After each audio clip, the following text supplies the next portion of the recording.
This is a ball head. It's for a tripod. This is a ball head. It's for a tripod. You see, there are a variety of different types of tripod heads. Now, I happen to use ball heads, but there are a variety of styles. There are ones that are not on a ball that you can actually individually control the horizon panning and then the vertical tilt. And you can also control the side-to-side tilting. For many years, I have always used ball heads because I find it gives me more flexibility when I have to use a tripod. But the downside of using a ball head is that leveling and ensuring that everything is perfectly balanced on the tripod gets a little bit tricky. Now you can see right here that I have a tripod with a ball head on it. And the problem is that if I want to put a camera on it and start panning, I have to make sure that this is perfectly level. And to do so, you need to loosen the ball head and then adjust and look at the little bubble level and find that it is in fact level. Then you can go ahead and you can pan to your heart's desire. And while this is good for panning and keeping the horizon level, it doesn't exactly get panoramics perfect. And you can find yourself shifting, and if the ball head's not perfectly tightened, there could be some movement in that ball that you didn't expect. And a tiny movement in the ball makes a big difference in a photo. And there's another way that you can get perfect pans when it comes to a ball head. And that's something like this, a panning plate. And this fits in perfectly here. And I can tighten this, ensure that everything is perfectly level. And then I can loosen the knob on the panning head and just turn that. Right? I can just turn the panning head.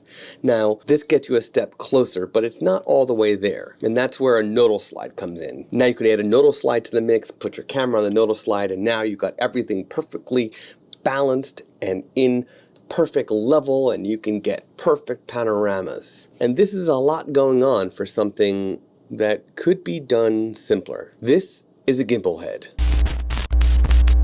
Hey, this is Scott Weidenkivowitz, a storyteller with a camera, talking about all things photographers like you and I are thinking about. And in this video, we're talking about the gimbal head. And no, we're not talking about the DJI Ronin or the Moza Air 2. We're just talking about a gimbal tripod head. And specifically one from Oben. Now, the beauty of a gimbal head is it's basically doing everything you need to get perfect panoramas or control a really, really heavy camera setup and lens setup and have it all perfectly balanced and still flexible and fluid. A lot of times you'll find wildlife photographers using these, or you'll see aerial photographers, people photographing airplanes using these. A lot of astrophotographers you'll find using these because they're extremely strong and they're intended for super long lenses or supreme accuracy when it comes to wildlife, sports, aerial photography, and panoramas. This is what you need to do a multi-row panorama. Let's do a quick overview of the Oben gimbal head. Now, because I can't really go anywhere, I thought I would just come outside and walk you through the gimbal out here and show you how it's set up and the advantage of having a gimbal for your airplane photography, your birding, wildlife photography, or your sports photography. So the first thing you're going to notice is that I have my 7200 with a 2x extension on the Nikon D850. This is a heavy setup. The 7200 actually has my Really Right Stuff Arca Swiss foot on the bottom of this. Now normally, your 7200 or your lens may not have an Arca Swiss mount, but this one does. And if it does not, well, the gimbal came with a plate anyway that you can put on the bottom of the foot. I do have to have my lens pretty far forward, and here is why. This knob right here controls the camera to go up and down.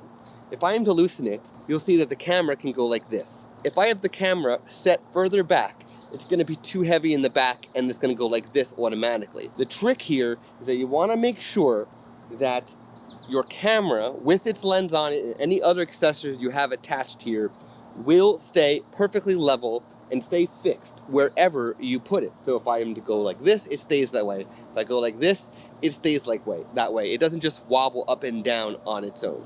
I'll show you what I mean. So if I am to take this and mount it in the back side, you'll see that this it won't stay up. It just goes down. It flops down. 100% of the time, it won't stay up. But if I mount it back where it was, now it is level. The weight distribution is actually perfectly even from front to back, so that when the knob is loose for the vertical axes, it will just go where you want it to go. The next thing you want to do, also for balancing purposes, is to make sure that this knob, the center of this knob, meets the center of the camera vertical height. And you adjust it by this knob, and you can bring this up or down. You can actually bring the camera up or down, right? So you just basically eyeball it, make sure it is centered, and then when everything is loose, you'll see that you've got that good axis. You can go up as high as you want. The camera will not touch the bottom of the gimbal. And then when you have all the knobs loose, you can spin around in 360 degrees, and you can have it and go at any place, and your camera will stay put. That is a steady system. By the way, when you also have a lens that has a foot and a collar, you could also loosen that, and you can go vertical and horizontal right in here, and again, stay perfectly balanced. So that's a win-win. And what it means now is that I can go ahead and find myself the birds that I want to photograph. Now, right now I'm aimed at the top of a tree. And if there was a bird that I knew that was going to fly into that tree, I could stay put right here. In fact, if I want to completely remove the risk of that moving on me, of this system moving on me, I can just turn the knobs, and now this is completely locked. I can make sure that the lens collar is also there, or I can keep it loose so that I can quickly go to vertical to portrait mode if I have to, but I've got it all set and done. So that's the true advantage of a gimbal, is that you can have something flexible for a variety of different types of photography where there's typically a lot of fast moving objects where you need to be steady. You need to have something that can hold a very heavy setup easily, but also be flexible. But the other advantage is that you can get multi-role panoramas with this type of setup. And the way you do that is by photographing top, down, down, down, shift, top, down, down, down, shift, top, down, down, down, shift, top, down, down, and so on. You're gonna have a perfect panorama by going with a gimbal tripod head instead of just a ball head or something like that, because you've got immense control over the scene, and you can really calculate to precision to make sure that your panorama has minimal to zero parallax. Now I gotta wait for some birds. Oh, there's a cat.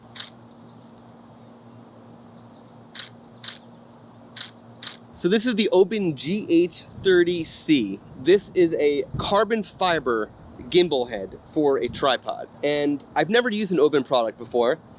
And I can say that as somebody who typically uses Really Right Stuff products, I'm actually impressed with the quality of this. Now, the carbon fiber pattern does not exactly match my Really Right Stuff, but I'm not that OCD about my photography equipment. As far as quality goes, and as far as setup goes, it was super easy. The instructions were very easy to follow as well. This was my first time using a gimbal head, and getting used to it was a snap. I can't wait to put this thing to use. If you have any questions about this product or gimbal heads in general, just hit the comment button, the like button, let me know, share your thoughts. Can't wait to hear from you.